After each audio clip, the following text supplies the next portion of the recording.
বাড়ি ফিরছিলাম কলেজের ছুটিতে। পদ্মা পেরিয়ে আমাদের বাড়ি। লালগোলার ঘাটে স্টিমার চেপে ওপারে গদাইগাড়ি ঘাটে গিয়ে নামতে হয়। নমস্কার বন্ধু, রাজেশ এন্টারটেনমেন্টে আজকে আপনাকে একটা দারুণ গল্প শোনাবো। স্টিমার যাত্রার ফাটাফাটি একটা হাসির গল্প শিবরাম চক্রবর্তীর অনবদ্য হাস্য রসাত্মক লেখনীর মাধ্যমে আমরা এখন শুনব। একটা কথা, গল্প শুনে একটা লাইক দেবেন আর সাবস্ক্রাইব অবশ্যই করবেন।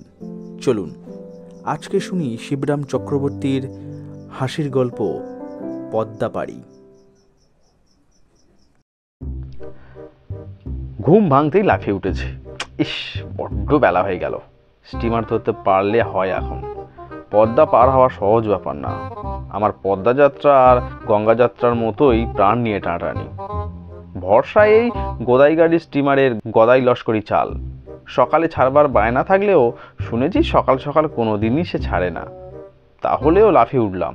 দেরি করা ভালো নয়। কাল রাত্রির গাড়িতে লালগোলার ঘাটে এলেও ট্রেন থেকে নেমে স্টেশনের সন্দেশের দোকানে এমনই মজেছিলাম যে রসগোল্লার লালসা মিটিয়ে স্টিমার ঘাট গিয়ে আমার স্টিমার তখন মাঝ পদ্মায়। আমার জন্য অপেক্ষা করা মোটেই প্রয়োজন বোধ করেননি। বাড়ি ফিরছিলাম কলেজের ছুটিতে। পদ্মা পেরিয়ে আমাদের বাড়ি।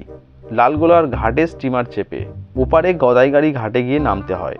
তারপরে আমনুরা ছাড়িয়ে ফজলি আমের রাজ্যে ভেদ করে আমসত্ত্বের দেশের উপর দিয়ে আরও কয়েকটা স্টেশন গেলেই আমশি।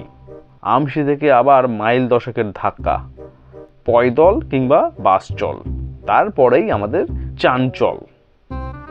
কিন্তু আমাকে চঞ্চল হয়ে উঠতে হলো এখনই। কাল স্টিমার ফেল করেছি, সারা রাত কেটেছে স্টেশনে।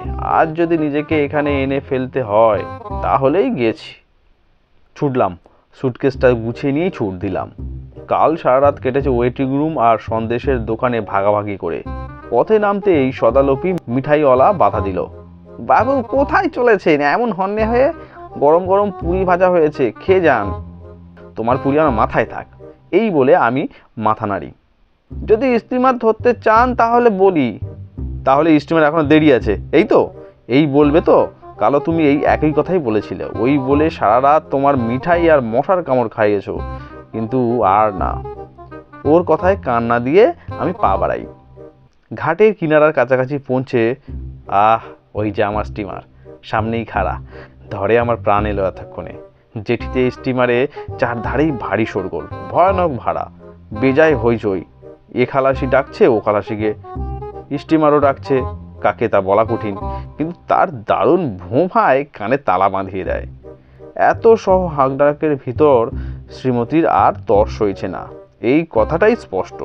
মুহূর্তের মধ্যে উনি মায়া কাটাবেন এই বার্তাই বুঝি জানাচ্ছেন। হেন ব্যস্ত ব্যাগের স্টিমারের নাগাল পেতে হলে আমাকে যে দস্তুর মতো বেগ পেতে হবে তা আমি বেশ বুঝতে পারি। বেগ পেতে হলো। এতক্ষণ তীর বেগে ছোটাছুটি করে পদ্মার তীরে পৌঁছে এসে দেখি কিনা স্টিমার জেঠির বাঁধন কেটেছে। স্টিমারের আর জেঠিতে বেশ কয়েক হাতের ফারাক, ছাড়াছাড়ি হয়ে গেছে এর মধ্যেই। স্টিমারের পাটাতন, স্টিমার ভিড়লে যেটা জেঠির গায়ে এসে লাগে, যার উপর দিয়ে যাত্রীরা ওঠে নামে, যায় আসে, গটগট করে হাঁটে, কুলিরা বিলকুল মাল তোলে নামায়, যার সঙ্গে স্টিমারের জ্যাঠাতুতো সম্পর্ক, সেই সম্পর্ক আর নেই। স্টিমারের খালাসিরা পাটাতন তুলে নিতে যাচ্ছে। বুকের পাটা চাই এখন। আমি আগুপিছু করি। লাভ দেবো কি দেব না ভাবি।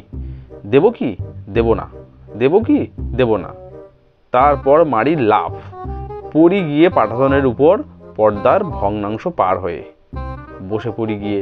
সবাই হৈ হৈ করে ওঠে, স্টিমারের জেঠির সব লোক। কিন্তু কে কি বলছে তখন কি আমার আর হুঁশ আছে? না কিছু দেখছি না শুনছি। পায়ের তলায় পাটাতনে পেয়েছি এই ঢের।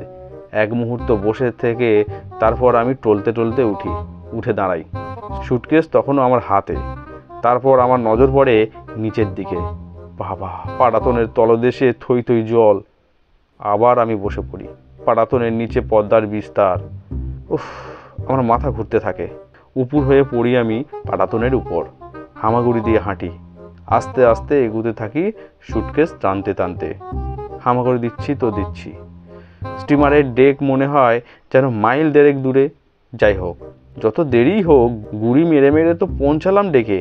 দেহের সাথে সাথে সারা মনও যেন আমার ডেকে উঠল, পেয়েছি, পেয়ে গেছি। ডুগরে উঠল মনের থেকে ধন্যবাদ বিধাতার উদ্দেশ্যে, স্টিমারের উদ্দেশ্যে, আমার নিজের উদ্দেশ্যে। উন্মুখর হয়ে ডেকের উপর নিজেকে ফেলে দিয়ে হাঁপাতে থাকি। না, আর না, আর কখনো, একদম নয়। তথাপি আর এমন বিপজ্জনক কাজে হাত কিংবা পা দেব না। শপথ করি আপন মনে, ভগবানের দয়ায় এ যাত্রা বেঁচে গেছি, এই খুব। হুশ হতে দেখলাম একজোড়া চোখ আমার দিকে তাকিয়ে। নীল রঙের পোশাক পরা এক খালাসি। ইস, স্টিমার ধরা কি সোজা? হাঁপ ছেড়ে আমি বলি। কিন্তু ধরতে পেরেছি শেষ পর্যন্ত। কি বলো খালাসি সাহেব? খালাসিটা হাসলো। কি দরকার ছিল বাবু এত মেহনতের?